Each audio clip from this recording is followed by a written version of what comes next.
the same can happen in democracy, where if we don't value it and protect it and engage in it, we will see it dismantle. We will see it be eroded and undermined. And America's a great nation, but American democracy is not immune from the other countries where we have seen democracies die and we've seen democracies erode. And it is our job to protect it. But just like, money has value because we give it value, democracy works because we do it. Welcome to People in Common. I'm Jema. The world's problems right now are big and overwhelming, and we feel farther apart than ever, but we aren't sure what to do. This is a series of conversations with incredible people offering inspiration and practical guidance about how to save our planet and the people on it. We lift up the stories from the front lines to help us meet this moment. We are People in Common. So glad you joined us. Kelly Ward Burton believes that we have to do democracy to save democracy. She is the founding president of the National Democratic Redistricting Committee, with former President Barack Obama and former Attorney General Eric Holder. I am so honored to speak with someone who is going to the very heart of the matter, a fair structure for our democracy, so that we can be people in common. Welcome, Kelly, to the People in Common podcast. We are so happy to have you today. Kelly has been here since the very beginning, since this idea was literally just a germ, and now here we are in a recording studio doing a podcast. So you are here because you are an amazing human, but especially because when the producer asked me, who are the people, underlined capitals, the people who have gotten others to act, I immediately thought of Kelly Ward Burton. In a few sentences, Kelly Ward Burton, who are you? I am a mom. I am a wife. I am a believer that big things can happen. I am worried about the state of our democracy, but I am hopeful in how we are all going to come together to protect it and fix it and save it. And that is what I am today. I wanted to start us with the 40 days of democracy for Kelly's 40th birthday. I'll quote from your husband's email. Kelly's 40th birthday will be observed by all of us for the 40 days that follow. As you may know, Kelly is very difficult to buy gifts for. She doesn't like stuff, she doesn't like attention, and she doesn't love people going out of their way for her. What does she like? Democracy. Indeed. So we were all asked to participate in the most soul-lifting experience of 2020 by far, which was tell us what you're doing to save democracy. And so how did that feel for 40 of your closest friends to do that? Tell me about that. There's a million things to say. The most hilarious thing about that experience is that it was the perfect gift for me, but that means that the perfect gift for me is to give all of my favorite, closest friends and family work to do. It's like, here are your action items. And I would like to have accountability on what you're doing with those action items. Where are we on our progress to goals? And there is a reporting structure, and you are accountable to all of these fabulous people in this email chain. And so that was the perfect gift for me. It's like, sit with that for a minute. And it was. Indeed, it was. And the fact that my husband and friends knew that and were here for all of it, it just fills my soul with so much joy. And it was wonderful. It was just a wonderful experience. And, I think the other undercurrent as a reminder to what you're saying is that it was the peak of COVID. So we were all locked in our homes, couldn't see each other, couldn't go anywhere, couldn't do anything. And I think not just for a 40th birthday, how can we still celebrate, but also that need for community was really just important. It's always important, but I think we were all feeling that need to reconnect and have community. And then, as you noted, my birthday's at the end of September, so we were right on the cusp of the election. And one of the things I think I feel very blessed about is that the people in my world and in our world do care a lot, are doing a lot, and want to do more and want to do a lot. And so just creating a forum to, inspire people to do more, to provide community and a space to work together on those items, to have, some shared experience in the election, even though we were all separated and doing that from our respective houses, wherever we might be in the world, was just really uplifting, I think, for me and for everyone. Hats off to Bill Burton and my wonderful friends who pulled that off and circulated their action items to each other about what they did. Yeah. Which I will say for the record, Jama Adams came in strong, y'all. And if just to give you an indication of your host, Jama was assigned day one for a reason, because she could kick this off with a high bar of what the expectation was for democracy action, and also help build that community that then sustained. So thank you for being day one and for making all that come to life. It's wonderful. That is the best use of peer pressure I don't know, maybe ever been a part of. We just kept one-upping each other, and leave it all on the line, right? Every time you talk to Kelly, she will remind you, this is existential stuff, guys. This is, we're talking about democracy here. Talk about the work that you do every day these days. Well, I run an organization called the National Democratic Redistricting Committee, which is an umbrella organization with multiple affiliates, where our job, our mission, is to have a fair redistricting process in the congressional and state legislative redistricting that will be happening around the country this cycle, and make sure that the outcome of those redistricting processes in the states are fair, that we have fair and equitable maps that are responsive to the will of the people, and that we don't see what we saw the last time that this country was redistricted, which was rampant gerrymandering that manipulated maps so that the outcomes were predetermined and made it very difficult for voters to have an impact on the outcome of their elections. And we want to undo that and make sure that the next decade we have congressional and state legislative maps that are responsive to the people. And so that is what we are doing every day. Talk a little bit about the history and sort of where we've been, and then the amazing work you've already done and where we're going. Well, it's funny. Prior to NDRC, I worked at the Democratic Congressional Campaign Committee, which focuses on electing Democrats to the House. So I was very familiar with the House map. I spent a lot of time, understanding these districts, learning these districts, and watching how difficult it was for the will of the voters to actually be reflected in the outcome of those districts. You asked earlier, one of the things I am is I'm very focused on structural change and how do you get to the heart of the matter. And I'm just a big believer that if we really want to have an impact on the world and to make things better, we have to get to the structural impediments that are standing in the way. And for me, I watched the House of Representatives become this very polarized legislative body that was more focused on blocking President Obama's agenda or on, the playing to the base of both parties instead of actually trying to solve problems and actually trying to do what the American people needs. And you see this with, issue after issue, whether it's gun violence prevention or climate change or education or women's reproductive rights. These issues are supported by the vast majority of Americans. They're not technically controversial to a lot of people, but yet they are seemingly very controversial to a legislative body because of the politics of what's driving those members based on the districts in which they represent. And to me, fixing that, that's a real structural problem in our democracy, but really fixing it and finding the heart of that structural problem is in the maps, and it is undoing that fundamental first step of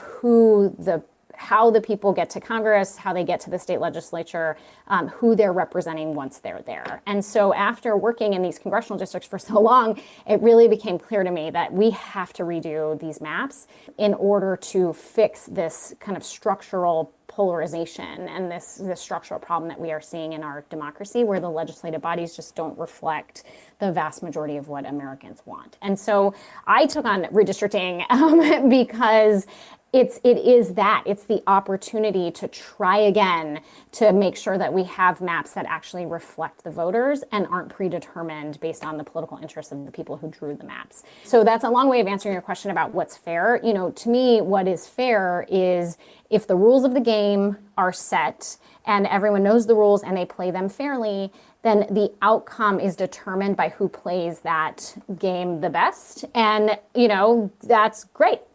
Same like we would teach our kids, the same like we would expect in any other setting where, you know, you don't want it to be rigged against you or against the other person. You want a level playing field. You want to know that you are going to be judged and succeed or fail based on the merits of your ideas, based on, you know, the work that you do, and that we don't see that in our democracy right now. Redistricting to me is an opportunity to get back to fairness, to get back to kind of the rules of the game are set and the expectation that the outcome will reflect what the people want, and that's what it should be. It seems so obvious. 0 things that you said just now are controversial. But the people that we write on our ballot or fill in the bubble for have an incentive structure that prevents them from doing smart, good things in the public interest, the things that we want them to do. Make that link again. Just make it very simply for us. At the end of the day, the people who are elected get there by the votes of the people in their district or in their state or in the country, whatever the election might be, right? Like at the end of the day, votes matter, and votes get you that job of being an elected official to then be able to make decisions, right? And so you want the actual preference of the people who vote to be the determining factor of those outcomes. And what happens when a district is gerrymandered is that it means the map has been drawn in such a way that the outcome of the election is predetermined based on where the lines are drawn. So that almost like no matter what the voters do in that area, the people who represent that district are predetermined to be of a certain party or to be of a certain political stripe. And that even if the voters don't want that, if they are mad at that person for taking votes that community disagrees with, there's almost nothing that the voters can do about it because the outcome of the district is already predetermined. And that's demoralizing. It's not how democracy should work. It makes it very difficult to hold elected officials accountable. The link is that at the end of the day, elected officials are still determined by the votes, right? Like the incentive structure for electeds is to get reelected, right? They still want which no shame, right? That's not bad. We all do jobs. Well, it's not different than any jobs that we all have, where we do our job because we believe in it and we have purpose and we want to keep our job. And so we try to do things where we're going to keep our job and not get fired. And that is the same thing with elected officials. They want to keep their job so they don't get fired because they want to keep doing their job. And the incentive structure for elected officials is the voters, but you want to make sure that the power of the decision is actually with the voters, and the power of the decision isn't outside of the voters, whether it's because the map is manipulated. And so no matter what, that district is going to be elected by a Republican, regardless of whether those voters like what the Republican Party stands for at that particular moment, right? That's not fair. That means the power is in the map. The power is not in the hands of the voters. Or if we have a system where the power is in the hand of the special interests and they get to determine the election outcomes based on money or based on influence, you're skewing the system so that the incentive structure is outside of the hands of the voters and into something else. And that's what we constantly need to check against in a democracy, to make sure that we're keeping the power in the hands of the people, so that, to your question about incentive, the incentive for the elected officials to keep their job is in serving the people the best that they can. And that is why we have to keep the districts and the power and the influence to be as close to the people as it possibly can. And it also gets to the reason why people, in some cases, rightly feel that their vote doesn't matter. The situation you just described, if I cast my vote in a gerrymandered district, it doesn't matter. The outcome has been predetermined. That is sort of the root cause of all of the sort of democracy crumbling. Well, it is very much a root cause. However, the thing to remember, and this is why I think redistricting is so exciting.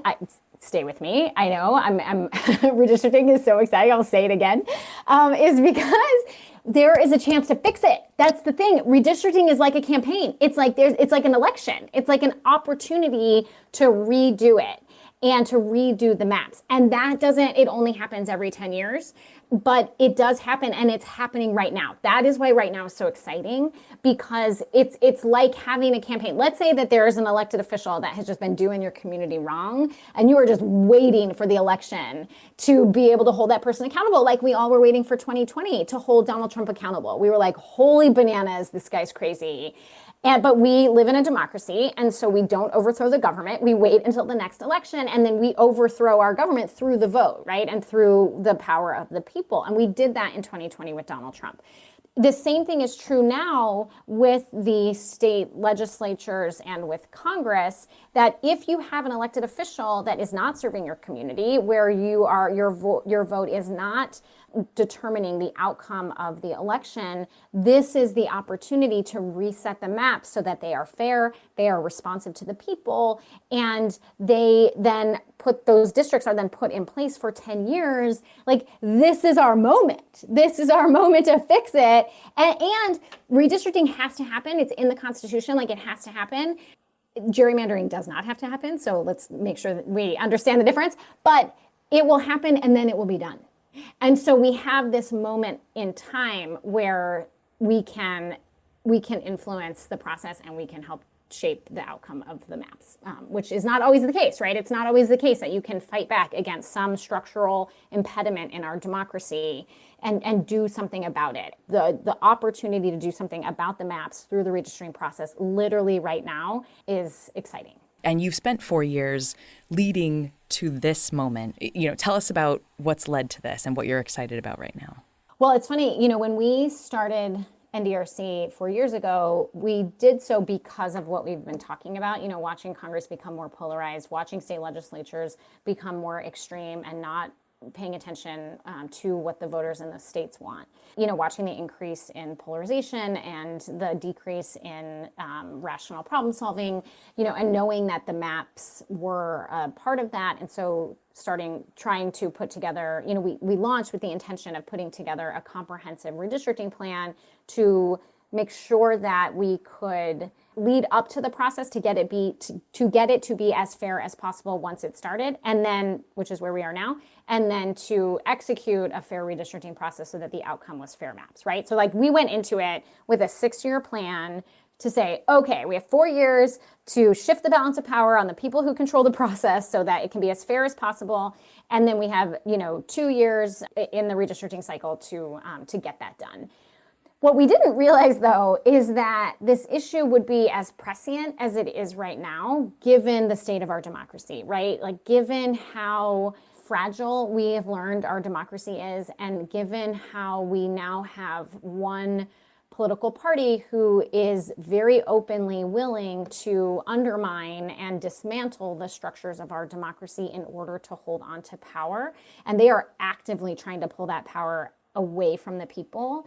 Gerrymandering is part of that. It is a tool for them to do that. It is a part of voter suppression. It is a part of manipulating the structures of democracy against the people. And that is the moment of time that we are in. So when we started 4 years ago, we knew that redistricting was important, but I think what we are seeing now is that it is very much, it's incredibly important, some might say existential, that we get this right, because democracy really is on the line right now.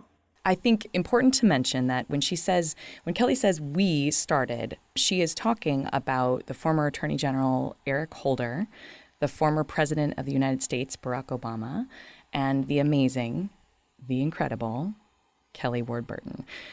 I think you're exactly right that this was an inside baseball, in the weeds kind of a situation.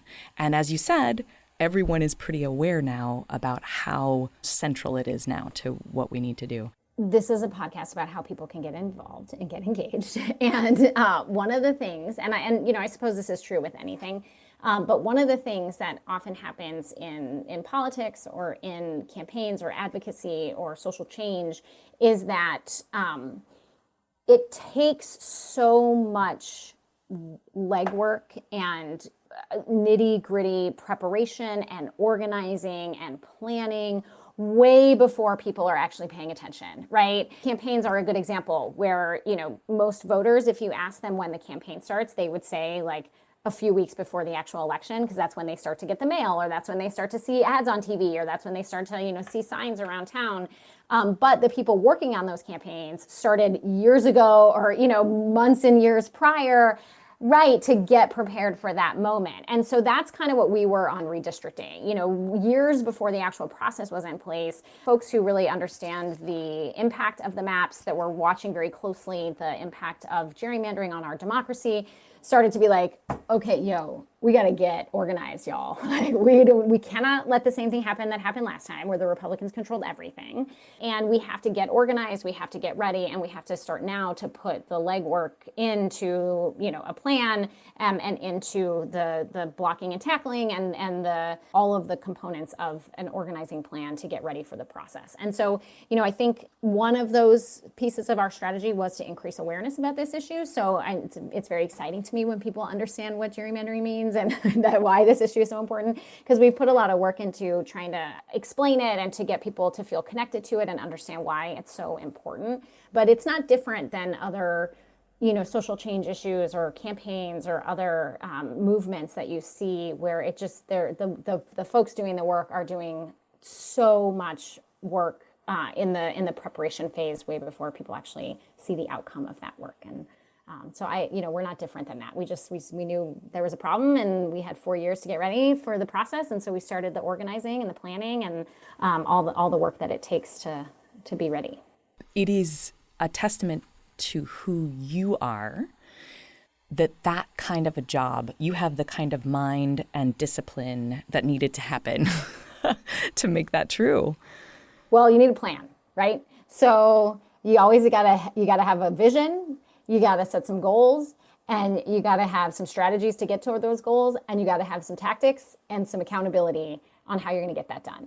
And that's what we did. You make a plan. And one of the things, you alluded to this, but one of the things that was, I think, really exciting about how NDRC came together is that it was and is a recognition by a broad array of leaders that the gerrymandering of the last decade is such a problem for our democracy. And so working together to have a plan to not let that happen again was just a really exciting process, and also an exciting outcome of, all kinds of different entities and people that came together, led by President Obama and AG Holder. And I was just happy to, be running the meetings and running the implementation.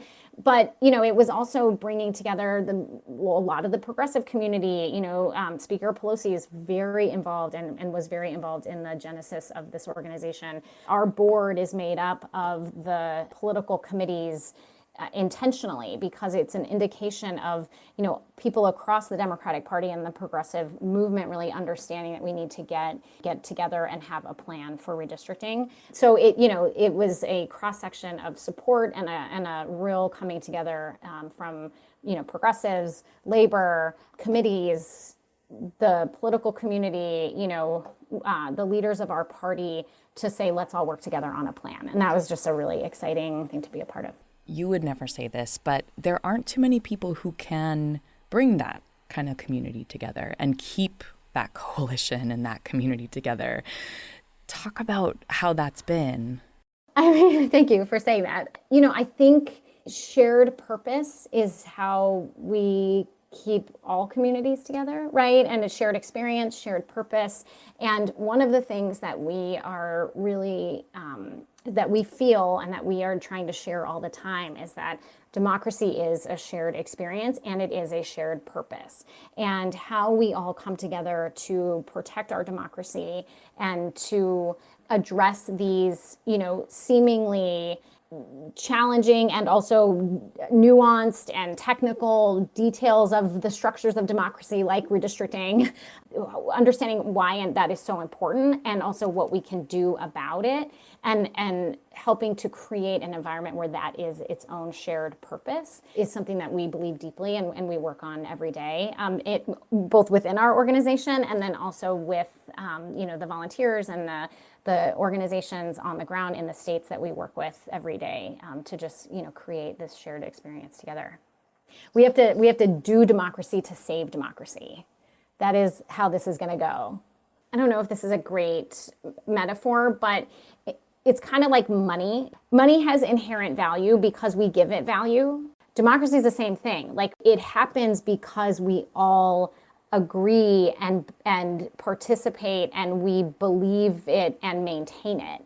In the same way that if, societies question the value of their money, you have real problems in your economy and that piece of paper no longer has that same value. The same can happen in democracy, where if we don't value it and protect it and engage in it, we will see it dismantle. We will see it be eroded and undermined. And America's a great nation, but American democracy is not immune from the other countries where we have seen democracies die and we've seen democracies erode. And it is our job to protect it. But just like, money has value because we give it value, democracy works because we do it and we participate in it. And the people who are against democracy, part of their strategy is to get people to not engage in it. Right? Because it's its own unraveling. So the minute that we, question whether democracy works, or the minute that we think that the elections don't work, or the minute that we stop engaging or stop voting because it just doesn't matter, then it doesn't matter. We create our own reality. We create our own truth by disengaging. Then the democracy is now not protected or preserved. We've all sort of given up on it, and we cannot let that happen. It is inherently the way that the people who don't want democracy to work because they want to have the power in their own hands want you to feel demoralized. They want you to disengage. They want you to think that the system doesn't work, because then that gives them even more power within the system. And so our shared experience is to not let that happen, is to, stay motivated every single day, that through the act of doing democracy, we will strengthen and preserve the democracy in which we live. Full stop. Yes. Who do you think of? What is a good example of anti-democracy to hold on for one person or one group of people taking action to hold on to power and thus eroding democracy? What does that look like? Well, we saw it in the 2020 election, right? We saw it with Donald Trump, where we see it with the big lie, where if you can question the validity of the election just based on saying it, and then you keep saying it, and you have an audience of people who believe you, then that drumbeat feeds on itself. And then it creates this environment of questions of, is the election credible? These people that I trust are saying it's not. So I don't know. Now I'm in doubt. Now I'm questioning. And then that creates an ecosystem that we're seeing right now in the states, where Republican legislatures are justifying voter suppression and justifying constraints on our election because they think they need to protect against this perceived weakness in our democracy, that the elections don't work or aren't credible, which was planted by Trump intentionally, and they're now creating an ecosystem where they're reacting to a problem that they created that doesn't actually exist, right? Like, that is what's happening. And look, and the antidote to that is to not let them do that, right? The antidote is to believe and to understand that our elections are sound and the election was not rigged or manipulated or stolen in any ways, that this, and to tell your friends and to continue to participate and to not, allow these fraudits, for example, that are happening in the states to plant the seed with your neighbors that there is something wrong with our elections. There's not, right? It's sort of up to all of us to push back on this environment of questioning that they're trying to create, So anyway, that's a long way, but that's an example. I mean, we are living it right now, an example of how, one side of the equation wants an outcome and so creates a reality that the other side has to live within. And we just have to constantly push back and question and not accept the premise that they're putting in front of us. How do we engage across the super politicized lines? And it's not just Democratic and Republican, there's all kinds of lines. What is your strategy for transcending some of this? You spoke very eloquently to what our job is, which is to say, when we know this election was sound, we need to say that and not allow people to just make up something that then becomes the truth. I'm curious about the language especially. Yeah, I mean, there's a couple of layers to it. I think that those of us who are doing the work of democracy and right now, this moment, and see the existential threat that we are facing and are fighting back on all of these fronts, whether it's voter suppression or gerrymandering or the bills that are passing through state legislatures, all of these different things that we're dealing with and we're addressing, and we see the long game of implications on our democracy if these things are in place, right? And there are a universe of people who do this work. Our challenge is to translate that work to the general public in a way that they understand and feel connected to their lives. I think sometimes about the early movement on climate change, where, the scientists and the folks who know the science and were tracking climate and understand what's happening, they were like, oh my God, you guys, this is so bad. And the rest of us were like, what are you talking about? We don't understand. It's fine. Right. And we're a little bit of that right now. We're like, oh my God. And everyone's like, what? It's fine. Yeah. What are you talking about? And, there's not really a language. There's not really, we're having to prove a negative, right? Or we're having to try to show now what could happen then if the following things are put into place. And that's a very hard story to tell. So I do think that we have the burden of finding language and finding an approach that will connect with people and help explain and understand why we think democracy is at stake and what we are dealing with. And that is something that we have to continue to improve and make sure that we are doing and communicating with the public in a way that is digestible and folks understand. That's number one. But number two, which is also the kind of other side of the coin of what you're saying, is that don't forget, in a lot of issues, it is a strategy to use the language of the other side to confuse the voter so that they throw their hands up and say, what?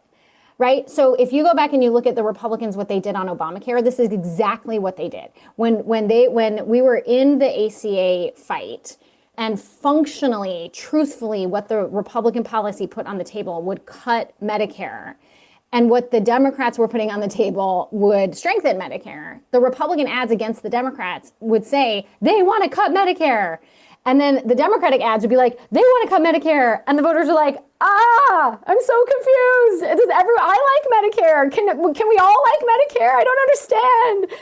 Can't we all just get along? Right. And so no voter wants to say democracy's bad and we shouldn't have one anymore, right? And so it's not a messaging strategy for the folks who are trying to undermine democracy for their own power to own that and say that truthfully, that it would work against them, right? So of course, the folks who are doing this work, they know what they're doing. And they know how to message it so that it's not clear to the voters what they're doing. Now, I will say that, look, democracy is about power, right? And it is about who has the power. And we believe that the power in a democracy is with the people. That is where it should be. It's in the bill. It's like we call it the For the People Act, right? It's like that's what it is. It's for the people. This is all the things you have to do to make sure the democracy is for the people, right? The people who are against that, they want democracy, but they want the power within the democracy to be in a different place. They want it to be in them winning. It's all about winning. It's not about power in the hands of the people and then you go convince the people to do what you want them to do. No. It's like that's hard and that's exhausting. And by the way, a lot of what the Republicans want, the people don't want. And so they have to instead manipulate the systems so that they still have the power of determining the outcome is in a different place than with the people. And so that they're not going to say that that's not democracy. It is democracy, but it's a democracy where it's harder for certain people to vote, where special interests and corporate money has a lot of power. It's where the skew is toward a set of people that they want to have the power indefinitely, and they will skew the systems to make sure that that happens. And look, this has been a tension in our democracy since the beginning, right? We started as a country where a small number of privileged white men with property had the voting power, and we have been expanding and expanding and expanding that power over the course of our country because of a lot of hard work and a lot of pain and suffering, largely by people of color, that have really fought to make this country what we say we are. And to live and be the democracy that we say we want to be. And there are now, as there were then, forces that fight against that. And we have to continue to do what we have been doing for the history of our country, to fight against those forces. And we do it within a democracy. That is the thing that's existential right now, is that in order for a democracy to function truly, you need two parties committed to the act of democracy, to the principles of consent of the governed, to the accepting of elections as the determining vehicle for who has power. And right now, one party is making a choice to not believe in those things anymore, because they see that their path to holding onto power is not through that anymore, or it's harder, or it's questioned if we have those structures in place. And so what is different is that over the course of the history of our country, the two parties have worked within the structures of a democracy to continue to push for the outcomes that they want. And we now have one party that is completely trying to erode those structures of democracy in order to predetermine the outcomes. And that is what we have to fight against. That's what makes it different right now. You have shown up so incredibly throughout your life. Tell me where that comes from. Where does the deep commitment to this work come from?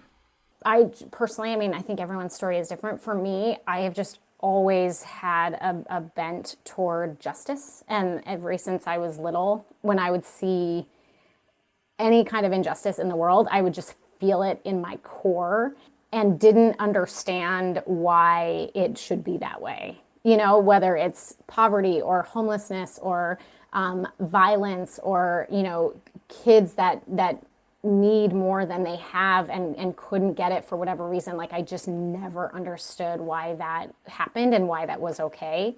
And so the drive for me to eradicate injustice has just been deep in my ethos since I was little. And as I got older and really tried to solve problems, right? Like, we teach our kids to be problem solvers. Like if you are going to solve this problem, at the end of the day, what will solve the problem? And how do you not just serve the problem, but solve the problem? That has always been something that I have tried to get smarter at, and to, really, at the end of the day, cut out the clutter, eliminate the noise and get to the heart of the matter. How do you solve this problem? And that's what I've always tried to focus on. And so, it's like the problems that will eliminate injustice and how do we solve them is like my jam. It is like where I'm at. And, we can't do that alone. And so it takes community, it takes people, it takes, a whole group of working together to make that happen. So that's what I try to do every day. And you are our fearless leader. Thank you, Kelly Ward Burton. You are incredible. I'm so happy we got to do this. I just want to state for the record that I thought this podcast should be named Mama Jamma, because Jama is the Mama Jamma. I don't know if y'all know that, but you will. We got the Mama Jamma here. And so thank you, Jama Adams, for what you are doing for the world every day. We are so lucky to have you. Bless you, my friend. So Kelly told us we have to do democracy to save democracy. To get involved, go to their website at democraticredistricting.com. We are people in common. So glad you joined us. Thank you for listening.